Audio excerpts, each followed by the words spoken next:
Welcome to AP Leadership Podcast. I'm your host, Al Pilong, CEO of AP Leadership Partners, an executive coaching practice centered around a passion for effective leadership. There are two things I know for sure about leadership. First, leadership is hard. And second, leadership matters.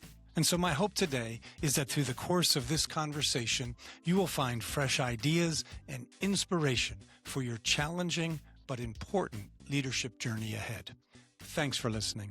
The AP Leadership Podcast is sponsored by CXO Coaching, an executive coaching firm focused on empowering leaders and driving results. And now, let's get started. In today's episode, we will be focused on success and failure in leadership, as well as leadership books, quotes, and aspirations. I'd like to welcome Dr. Kevin Omilusik to the show. Kevin is a trained emergency medicine physician whom I met while we were both at Munson Medical Center. Kevin went on to lead our observation medicine program, became board certified as a medical advisor, and then was promoted to chief medical officer. He subsequently moved on to Bristol Bay Area Health Corporation in Dillingham, Alaska, where he served as CMO. He has recently returned to Munson and now serves as CMO for Munson's East region. Welcome to the show, Kevin. It's good to have you on. I think you and I go back about 10 plus years or so, working together in various forms and fashions. Wonderful to see you again, to have you on here. Thanks, Ella. It's great seeing you. Yeah, I know you have a lot of outdoors interest and you like to have fun. Tell us about some of your hobbies. Oh, man. I love to be outside. I love the mountains. Alaska was probably perfect for you. Alaska was great. Backcountry skiing, got into snowmobiling, learned to fish, still do a lot of backcountry and cross country and skate skiing and fat tire mountain biking and traveling around outdoors. So yeah, with my wife, my kids, my family, we all love the outdoors, and Michigan's perfect for us. Absolutely. Yeah, I miss it up there as well. Although you probably got about a foot of snow on the ground about now. I think we had just about that much today almost. Yeah.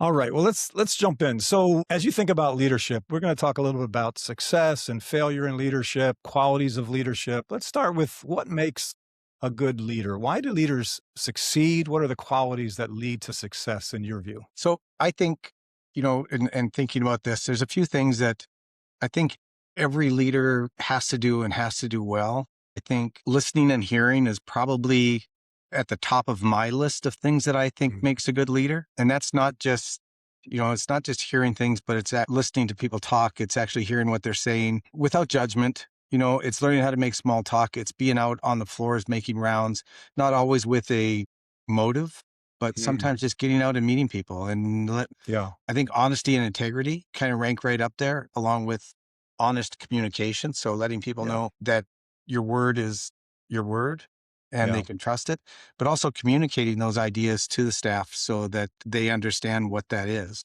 Yeah. Yeah. You said listening, but also hearing. Is that what you said? Yeah, exactly. I love that because, people know if you're just sort of not talking while they're talking, or if you're really listening to understand and really appreciate their perspective. I think that's maybe what you're getting at. Absolutely. And we see a lot of people, nowadays with their cell phones. You're at a meeting and the cell phone is there and you're looking down and, and then every now and then they'll look up and acknowledge what you're saying, showing that they're there, but are they really hearing what's being said? And I don't know that that's always the case. So, I think when we're talking, my attention's focused on you. I can make eye contact and I can hear what you have to say. Yeah. And that is hard, especially in the age of cell phones and smartphones where our attention spans are assaulted all the time. And we have really a limited ability to focus, less and less ability to focus. So it's really a discipline to be present and to really listen. So you mentioned rounding. Tell me about rounding and how that works to a leader's favor and how it can work against them. So I love rounding personally. I think I would struggle to say how it is not beneficial. If there's a way that it would not be beneficial. I think it works in your favor to be out and be visible, to say hi to staff, to get to know their names. I sometimes round with a mission. I'm looking for a specific answer. I go to a specific floor. I may be looking and, gathering information. But I think it's also important to just get out and, sometimes stop and make small talk, whether that's with a physician, nurse, EBS worker, stopping by the lab and just saying hi and say how things are going. oftentimes asking, what's your biggest issue today? What's good? What's bad? What's going Yeah. on? Yeah. How's things at home? Sometimes, it gets down to that because, people need to know that they have a place that cares and a place that they belong and that they have a leader that's available. Yeah, absolutely. So let's think about maybe the flip side of that. You've probably been around a leader or two that didn't do some things so well that you've seen fail. You probably had your own, we've all had our own mistakes. I've Yeah. made mine. I've made mine for sure. Tell me about why leaders fail in your view. What are the common leadership failure points? Yeah. And I've certainly had my share of We failures. all have. I don't even want to talk about those, but no, I Well, think other people's failures then. Let's talk otherwise, about what that. I've seen other people do. No, but I think something that you learn as a leader, as you are in this position for a little bit longer, is that you don't need to know everything and you don't have to always have the right answer and the only answer. I've learned from a lot of different people, how to solve a problem or what the Mm. solution to that problem may be. I don't have to have all the answers. I have to get out and approach my staff, and they have to know that they can be comfortable coming to me, Mhm. and giving me an idea. I'm listening and be able to adapt. So sometimes we get stuck on this road of going a certain pathway, and it's my way or the highway. We have to be able to divert off of that. We have to be adaptable. We have to be willing to change, listen. Yeah. Yeah, it's easy when you're in a position of leadership. Maybe you have more experience than the people that you're working with, and you think you know what's best, you know the right way. But if you're the one always sort of making the decisions and leading the way without the input of others, without letting other people take the lead sometimes, you can really get off in the wrong path because there's a lot more wisdom in the collective group than there is in you or me individually. And yeah, I know in my past, I've at times gotten sort of laser focused on what I thought was the right way to go. And maybe it turned out not to be. And if I would have listened more to others, I might have found it sooner. Right. And everybody has ideas. And one of the things that we see is that somebody will have an idea and you think it's a great idea and you're the first person to ever come up with that idea. And Hmm. as you vet this out a little bit, well, somebody's had that idea long before you. If it's a Yeah. good idea, somebody's probably had that idea, is what I found Right. out. Right. The thing is that maybe at that time it wasn't the right idea. Mm. Maybe at that time the ancillary services that needed to be in place weren't there. Yeah. People weren't ready for the change, whatever it Mm. is. So, being adaptable and revisit instead of just saying, yeah, we tried that before, that didn't work. Yeah. Listening and saying, okay, what's different about it this time? And is there anything different? If not, I can offer you advice as to what we did before, Yeah. but tell me how we're going to do this time. Yeah. Yeah. Sometimes a good idea, but at the wrong time becomes a bad idea. And Right. then, you know, because it might be a good thing and maybe other organizations are doing it, it's great, but maybe you're not ready for it, your organization, your people. And so being willing to sort of discern what's best for today in the context of your circumstances is something a leader has to be able to really ferret out as they are thinking about direction and decisions. And that's where, again, really listening to your people, understanding the context and the culture and the environment makes a difference in the direction that you go. It's that conference mentality, right? So we Yeah. all go to a conference and we get really motivated and we learn some just incredible ideas. Yeah. Yeah. And we want to bring those back to our hospitals and implement them right away. Yeah. We don't have the basis of what's in place already to get up to that process. Yeah. Yeah. And so having sort of the patience and then bringing people along, sharing the vision and getting to that point, that's a journey that, I know in my past experience, sometimes I've pushed too hard, too fast. And yeah, that doesn't work. Yeah. Yeah, absolutely. Yeah. All right. I know you like to read. Let's talk about your favorite book on leadership and why. I think I like to listen more than I like to read. So I've kind of turned into more of an audiobook guy. Well, that's, to me, I call that reading. That we're reading that book. Yeah. Yeah.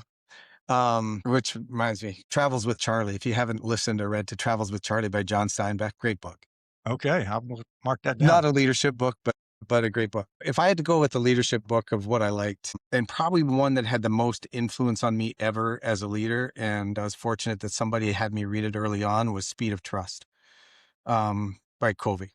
I mean, it's a classic leadership book that sets the basis for everything. And, I've been in positions where I've trusted my leader, and I've been in positions where I haven't trusted my leader.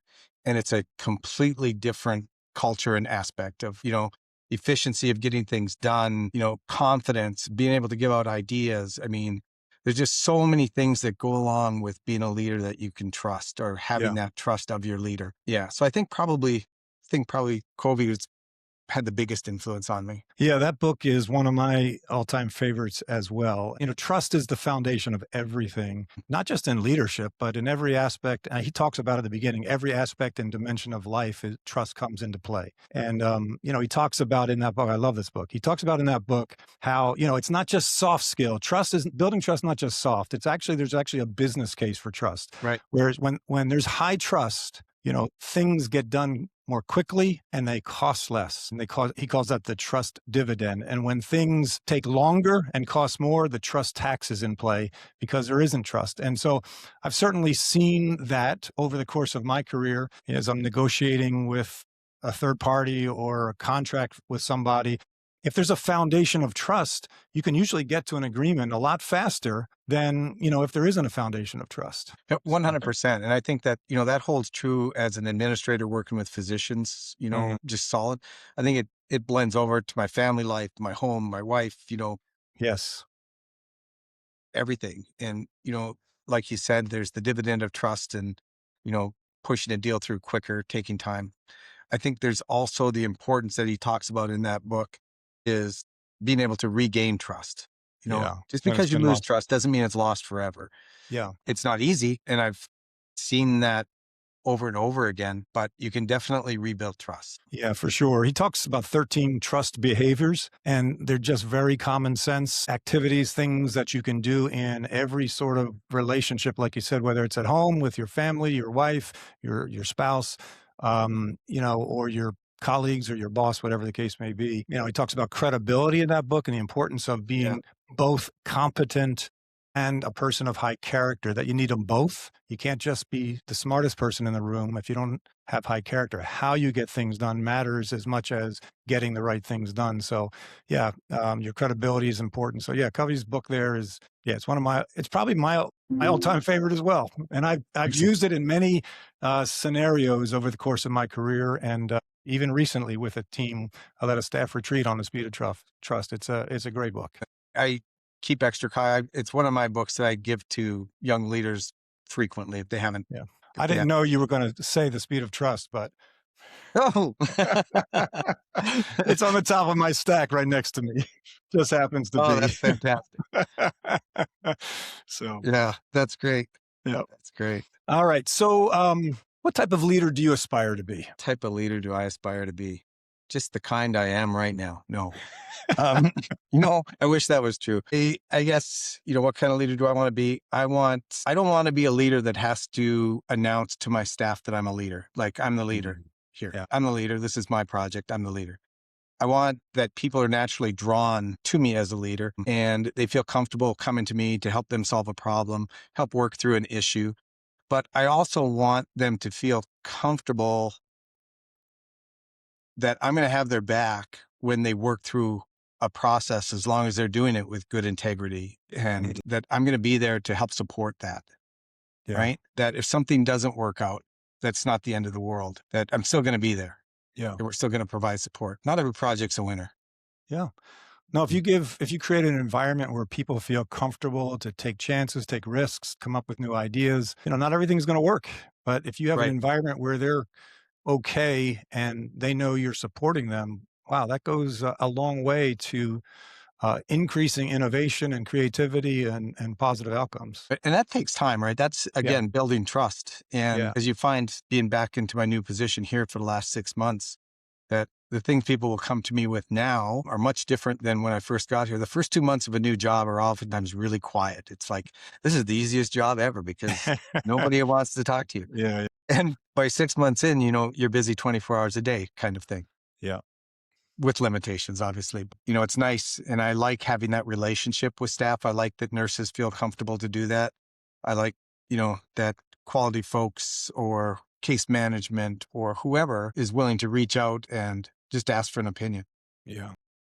to help work through something. It doesn't mean I want to take the project. I'm not doing this is support. Well, there's leaders that have a title or a position, right? And then there's leaders that are people just want to follow. And Right. sometimes there's both, right? So you have the title and you're a person that somebody wants to follow. But, how do you know if you're a good leader? You turn around and see if there's anybody behind you, Yeah, if there's nobody behind you, then maybe there's something you want to look into. But, I agree with you. Being a leader that you want to create an environment where people want to be a part of it. I mean, we spend a lot of time at work, a lot of time, a lot of time with the people that we work with, dealing with the challenges of the organization. So creating an environment where it's, it's hard. Yes, there's tough things you're dealing with. You have hard decisions to make. There's a lot of stress and pressure, but you can also create an environment where it's fun to be together. You celebrate each other. You have each other's back. You support each other. That goes a long way to evening out the challenges that are inevitable in leadership, and particularly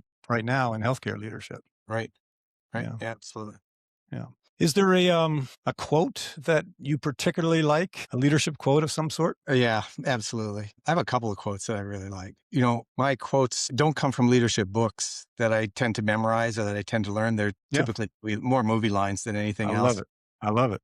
So I'd say I have probably two favorites that I use a lot for leadership. One is Colonel Jessup, if you know who Colonel Jessup is from A Few Good Men. Oh, yes. And that's the truth. It's the truth. You can't handle the truth. You can't handle the truth. And, I think that one thing with leaders is we have to be able to handle the truth, and we have to seek out that truth. When I see leaders fail, it's because they don't want to hear when staff have to say hard things. Yeah. Right? Or controversial things. Yeah. I mean, we're grown-ups. We need to be able to have controversial or hard conversations. We have to be able to understand the truth, right? We have to be able to handle the truth, kind of thing. Yeah. No, My other favorite quote is Patrick O'Houlihan. I don't know. From Dodgeball. What's the quote? The quote is, if you can dodge a wrench, you can dodge a ball, right? And the whole idea, if you can dodge a wrench, you could dodge a ball. So it's when he's teaching them how to play dodgeball, he's throwing wrenches at them. But that's life, right? We get thrown all these hard things, and we have to learn how to deal with those hard things. And then the easy things become easier. Yeah. A little bit softer. So dodgeball is softer than a wrench, doesn't hurt as much. But I think that fits a lot with what we do. We deal with a lot of really, really hard things, and we have to don't sweat the small things, kind of. Yeah. Same idea. Yeah. And back to, you can't handle the truth. You got to keep it real. You got to have the hard conversations. You have to do the things necessary to advance whatever the challenge is in front of you, because wrenches are flying regularly. They are. There are. And sometimes they you hurt. get bloody. They really hurt. Sometimes you get bloody. My favorite quote comes from Teddy Roosevelt, which is the man in the arena. And so you just reminded me of it, because you talk about wrenches coming, because he talks about in that quote, about the man in the arena who's marred by dust and sweat and blood. And yet he's in the arena. And he said he honors that man, not the person on the outside looking in, criticizing. Right. But the hard part is leadership, is being in the arena, is having the wrenches come at you and learning how to navigate them and handle the hard truths that you have to handle in order to really get the results that you need to get in healthcare for the good of our patients. And so that we have an environment where it's not only a great place to work and to practice medicine, but a great place to get care. Well, I think, you kind of blend the two quotes I gave you. It's like, if somebody's throwing a wrench at me, I want to see it coming. I don't want to see it. I don't want it to hit me in the back. Right. Yeah. So going out and seeking that truth and having those conversations, at least if somebody's throwing wrenches at you, it's coming, in your field of vision. It's not coming from behind or the side. Yeah. No, it's great. I love it. I'll have to watch Dodgeball now. Oh, it's fantastic. Yeah. All right. So as we wrap up here, any thoughts you'd like to leave the audience with as we wrap up our time together? Sure. Thanks, Al. I really appreciated doing this. This has been a lot of fun, just sitting and talking and seeing you again. I think any advice that I'd give on leadership is that your team is going to make or break your success as a leader. Engage your team, listen to your team, hear your team, support your team. Then you'll have a successful career as a leader, whether it's in medicine or wherever it's at. You can't be a leader by yourself. Absolutely. No, very well said, Gav. Leadership is a team sport. There is no doubt about it. Yeah. So, and it's always been a pleasure to have you, to be on the same team with you. I wish I was still, but it's great to have you here on the Awesome. podcast, and all the best to you as we go forward. Thanks, Kev. Thanks, Al. Take care. Thanks for listening. Leadership is rarely simple and it's rarely easy. And that's exactly why it matters. My hope is that something from today's conversation gave you a moment to pause, reflect, or see your leadership in a new way. Until next time, lead well.